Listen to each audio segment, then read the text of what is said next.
Oklahoma adds Deland McCullough as its running backs coach, one of the best in the business. And we have quarterback recruiting to discuss right here. Crossover Locked On Sooners and the portal.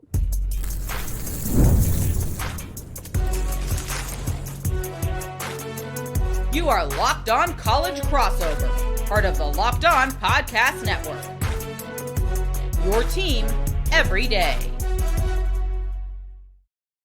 Crossover of Locked On Sooners and Locked On the Portal. I'm your host, Brian Smith, along with my buddy, John Williams. We hope that you make our pods your first listen each and every day right here on the nation's #1 sports podcasting network, Locked On. And thank you for helping us get there. We are brought to you by our friends over at Mazda. We put the same drive into every detail, wins define the moment, putting in the work that defines you. Stay tuned for highlights in this week's Moving the Game Forward. There's more to a Mazda because there is more to you. We're going to be discussing a little bit of spring ball at the end, kind of mixing things together. What are the expectations? It's got some pretty important pieces. We'll talk about that later on. Oklahoma recruiting. I had a chance to see Jamison Roberts, the one kid they've went after at quarterback. I had a chance to meet him this past weekend. Great kid. We'll discuss that at length. And Deland McCullough. If you take nothing else from this podcast, note that he is as accomplished a running back coach as there is at the college or pro level. And Oklahoma obviously has running back talent. I think that is a fantastic hire for Venables and his staff. John, what was your take when you heard that McCullough was going to be coming to Norman? Yeah, when the buzz started to come to fruition, it was, yes, please. When his name got floated as a potential option, I was like, yes. He's done great work at multiple levels, multiple universities. Most recently was with Notre Dame when he was in the college game and has been at the NFL level as well. He's just really good. He's a really good recruiter. He's a really good developer. He knows what it takes to create great running back production at the collegiate level. His ties to Kevin Wilson and Indiana go to show that. If you go back and look through Indiana's records when Kevin Wilson was the head coach, it wasn't always pretty. But the offense has found a way to run the ball. I mean, Tevin Coleman put up a 2,000-yard season with the Indiana Hoosiers, not the Kurt Signetti Indiana Hoosiers, the Kevin Wilson Indiana Hoosiers. So I think that's just one example of the production and the ability to find good running back production, even when all of the circumstances around the running backs may not be the best.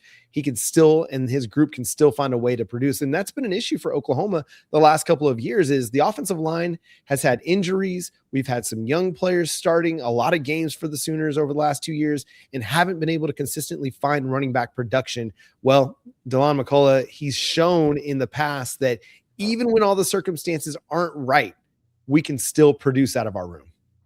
That's important because it's football. There are going to be injuries as Oklahoma has went through a gazillion in the last 2 years. You got to find a way to make it happen. And he's done that. And he's obviously a really good recruiter. If I remember right, he's the one that recruited Love to Notre Dame. So that's probably a pretty important note there. Right. With him coming there, anybody else on the staff need to be filled, or are we good for this season? No, they've got all their main assistant position coaches hired. Everybody's good. The coaching staff is well locked in. You know, they hired Jason Witten earlier in the coaching cycle. They hired Lamar Morgan that spent the last couple of years at Michigan. So it's a staff that's fairly well settled. You never know. They might hire an analyst here and there to just add to that, since there's not really much limitation outside of whatever you want to budget for it. So it seems like they've got all their on-field assistants figured out and don't really expect any other movement elsewhere because everybody else has been entrenched with the program for a long time. Well, after that, of course, it's about recruiting. This is the Portal Podcast covering recruiting every day. And you guys have 13 commitments already, including 2 really good in-state offensive tackles. That's always important. You're fortunate to have those guys in state this year. Caden Penny, Cooper Hackett. Those are 2 very talented young men, both athletic, just need to add weight, which is typical. And you've got some California kids committed. You've got guys from Texas. You got Crew Jones, one of my favorite players in the class of 27. Got to know him at the Under Armour All-American game this past January. He is absolutely a Venables recruit. That's a great fit. He's pretty much like Krell. He's pretty much like Jake, the same kind of personality. I think this class, though, if it's going to finish in the top 5, which I don't know how many they want to take, it's still about quarterback recruiting. And I had the opportunity to meet Jamison Roberts this past weekend and his dad, get to know him. And he said something to me, and his dad reiterated this, that was interesting. OU has offered him, and they're waiting on him to make a decision before they really look at another guy, like really go after another one. Are you surprised by that? Have they done that before, just focused on one quarterback, or are they just enamored with Jamison Roberts? I mean, they're enamored with him for sure. This is the big fish at the quarterback position for them in the 2027 cycle. And they've done that in the past a little bit as well. Bo Bentley was the guy that they put all their chips in the 2026 cycle, and that worked out for him. For Roberts, I think some of it is they got in, they built a relationship early with him before he started kind of gaining more national recognition for what he's capable of doing. And so they want to continue to just live that out, right? In the 2026 cycle, they had a commitment from Jaden O'Neal. That was with the previous offensive coordinator.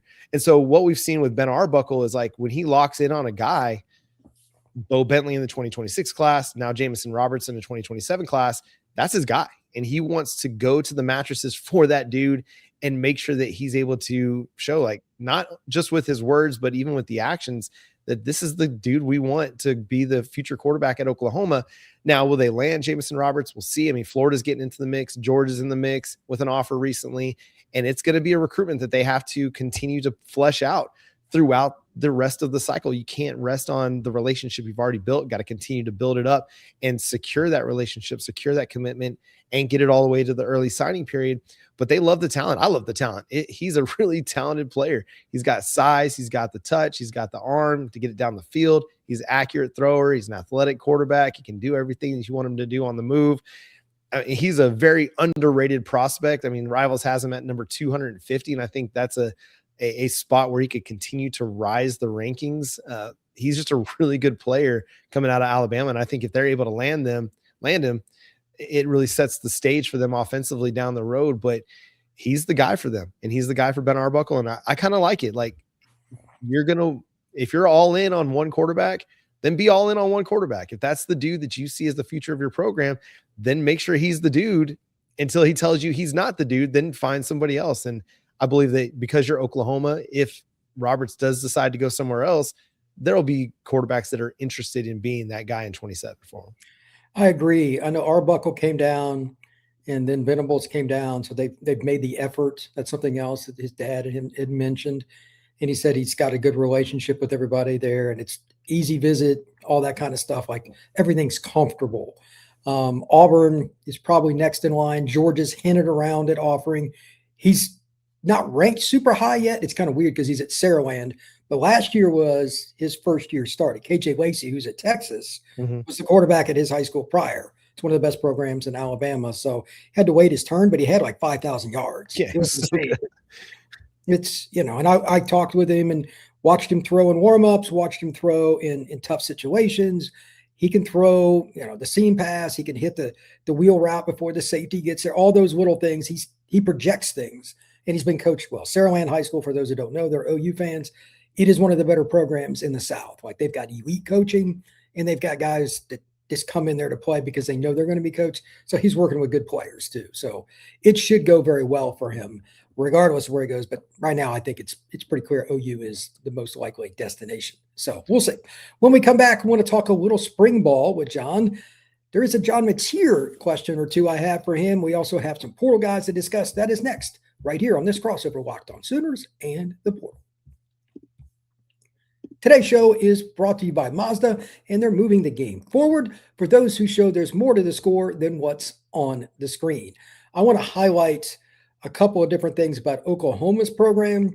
If you think about Brent Venables, he had to turn it around last year, and they found a way despite, again, a lot of injuries that they had. Offensive line, Mateer was banged up pretty much the entire year, and that defense was just electric. They do different things on every game day, it seems like, with their defense, and that's coaching.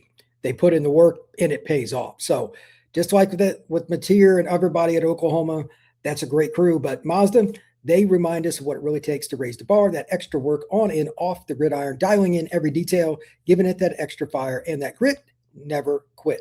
We put the same effort into every model. Highlights make the reel. What it took to get there makes it count. There's more to a Mazda because there is more to you. We are also brought to you by our friends at FanDuel. And if you ever wanted to get to the NBA Finals live and in person, FanDuel has an opportunity for you because they have a chance that will turn that dream into reality with their NBA sweepstakes. It's pretty straightforward.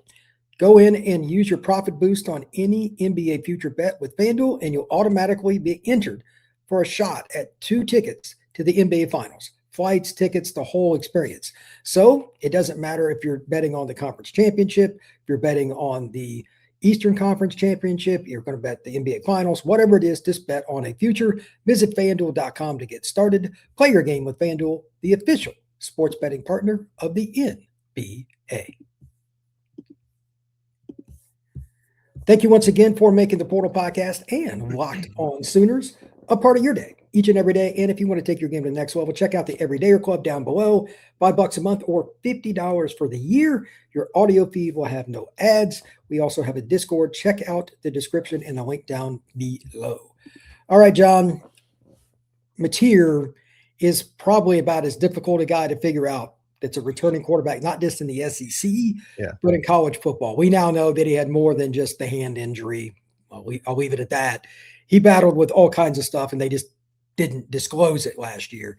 So how in the world do you project what he's going to do? Because he wasn't healthy. I know they got receivers. We'll talk about receivers, but what are your expectations? What do you want to see in spring? And what do you think fans expect from Oklahoma? Well, fans expect a guy that's going to contend for the Heisman. That's what happens when you've won 7 Heismans and 4 in the last 25 years. That comes with the territory. But I think what fans want to see is just somebody who's going to be more consistent. We had great Mateer against Michigan and Auburn. Then we had the thumb injury. And then for about 6 games or so, it was very up and down, and you weren't sure what the accuracy was going to look like. And then in the LSU game, he made some poor decisions with the football. Gunslinger's going to sling the gun, man. It's just going to happen. Threw some interceptions, but otherwise he threw some good balls and was hitting guys that were open down the field and making plays down the field. And then in the Alabama game, again, making plays down the field. One bad decision, the pick 6 just before halftime, that really kind of allowed Alabama to complete that comeback and ultimately take the game over and win. But just somebody who's more consistent, somebody who has more consistent footwork. That's the thing I'm looking for this season, is improving the base. So much of his base was erratic. And when I say base, just his feet, when he's getting set to throw, a lot of times it was jump passes. It was falling away, not when he's not under pressure. So just getting a more consistent base. I know he's an athletic guy that's able to throw on the move and throw with these weird arm angles, and that's fine. That's great. But do the simple things really well. That's what I want to see. I want to see him do the simple things really, really well, trust his pocket a little bit more, and then just be more consistent down the field. And I think if he's healthier, that thumb is going to be, more than almost a year removed from the injury when the season starts in 2026. I think he's going to be more consistent throwing the ball down the field. A lot of that is a grip issue from what we saw in 26, but he was also dealing with some lower body stuff as well from the pounding that he took. But I expect that with a second year in the SEC and off season to evaluate the things that went well, didn't go well, I expect he's going to be better. Oklahoma's brought the weapons in to say, hey, we're still all in on John Mateer. We just got to give him some better weapons, and we want this offense to be significantly improved, and we expect it to be improved with what they brought in through the portal. Well, I think that's the next question for me, so that was a good segue. Obviously, Satenga's back, but they have who else coming in that you think they'll not just be implemented into the offense, but they will be thrusted? Skill, offensive line, anything you want to talk about, fire away. Yeah, they brought in 5 guys, really. It could be day one starters for Oklahoma's offense. Marion Harris at right tackle, Trell Harris and Parker Livingston at wide receiver, then Hayden Hansen and Rocky Beers at tight end. All 5 of those guys are going to be significant parts of the Oklahoma Sooners offense. And I love that they didn't just kind of rest on that, hey, John Mateer was injured, and that's why the offense wasn't as good as it needed to be last year. There were some personnel issues as well. They didn't have a consistent wide receiver threat outside of Isaiah Satania. Deion Burks was just kind of up and down. He was good in the playoff game against Alabama, but beyond those 2, it was hit and miss a lot of times who that third wide receiver was going to be, and they didn't really have a threat. So now with Satania, with Trell Harris, with Parker Livingston, Oklahoma's got one of the better, 3-man wide receiver groups in the country. And that also includes a group that has 4-star wide receiver Elijah Thomas coming up behind it. and a returning Jermichael Carter. So it's a better wide receiver group. It's a better offensive line. And we expect it to be a little bit better in the run game in particular, because the three freshmen that started a lot of games for you last year, Michael Fasusi, Eddie Pierre-Louis, Ryan Foje, are going to have another offseason in the strength and conditioning program to get stronger, get more physical, and just be better at the point of attack for the run game. We talked about the addition of Deland McCullough and just what he's going to bring to the running back room and how it's going to help develop that. But everything's better offensively around John Mateer to go be better. And I expect him to be. I expect him to have a similar jump to what we've seen out of SEC quarterbacks like a Diego Pavia, where, hey, year one, there was a lot of really good things, but it was kind of up and down at times too. Year two, really, really good, contending for the Heisman. Now, will John Mateer contend for the Heisman? I don't know. I don't need him to. I need him to just be more consistent, because when he's consistent and he's better than average and he's good, this Oklahoma team's going to have a chance to win a lot of football games. If he's around 200 to 250 total yards, 2 touchdowns, and he's averaging like half an interception a game, that's going to be a great season for him. And Oklahoma will be in a position to make the playoff. If he's averaging an interception per game, they'll still be in a good spot to make the playoff. He threw a ton of interceptions this last year and they still won because the defense was good. But if the Oklahoma offense can take a step, it can make a jump from like 70th in scoring. I think they're 79th in scoring last year to more like 50th or 40th in scoring. That'll be worth a game or two in the win column, and the Oklahoma defense is going to be good. So I just need John Mateer to be more consistent. I don't need him to be otherworldly. He doesn't have to be 2019 Joe Burrow or 2016 Baker or 2017 Kyler or 2019 Jalen Hurts. Sorry, not 2017 Kyler, 2018 Kyler, 2017 Baker. He doesn't need to be those guys. He just needs to be more consistent. That's it. I think that's a fair assessment. And the defense should be top 20 by pretty much any metric. Yep. You know, they've got a lot of guys back, their interior D linemen, et cetera. They've got some good players. Bowen brothers are both back, if I remember correctly. Yep. Yeah, Peyton will be back. Eli Bowen will be back. You know, you got your guys from IMG, David Stone and Jaden Jackson back. The defensive line will be a question because you lost R. Mason Thomas. You lost Marvin Jones Jr., 2 significant edges for you to the NFL. You lost Grayson Halton, Dominic Williams, 2 significant defensive tackles to the NFL. All 4 guys will be competing at the NFL Combine. So that's going to be a question. Who steps up with those absences? Taylor Wine was a big-time producer for Oklahoma last year. He led the team in sacks and tackles for loss, especially when R. Mason Thomas was gone in the month of November. Taylor Wine was a star for them off the edge. Well, who's going to join him? Is it PJ Adebaware, the former 5-star prospect out of the Kansas City area? Who's going to step up and become significant parts of that defensive tackle rotation for Todd Bates? Those are questions that we have in spring, but they've got the talent, man. Todd Bates is a great developer and a great recruiter, and Miguel Chavis, the defensive ends coach, he's proven that he can find talent. I mean, Taylor Wine was a very unheralded commitment late in that 2023 recruiting class. And they got him, and he's turned into a stud for them. So I expect that they'll find defensive line talent. It's just a matter of who's it going to be at this point. John, that is a lot. It sounds like Oklahoma is in prime contention for another playoff spot. Truly appreciate you joining me today. Tell everybody where they can find your work. Yeah, go listen to Locked On Sooners wherever you download and listen to your podcast. You can subscribe to the show over on YouTube as well. And you can read my work covering the Sooners over at SoonersWire.com and follow me at John9Williams on all the social medias. Appreciate it, sir. You can find the Portal Podcast all the same places you find Locked On Sooners. This has been a crossover. We will talk to you again soon.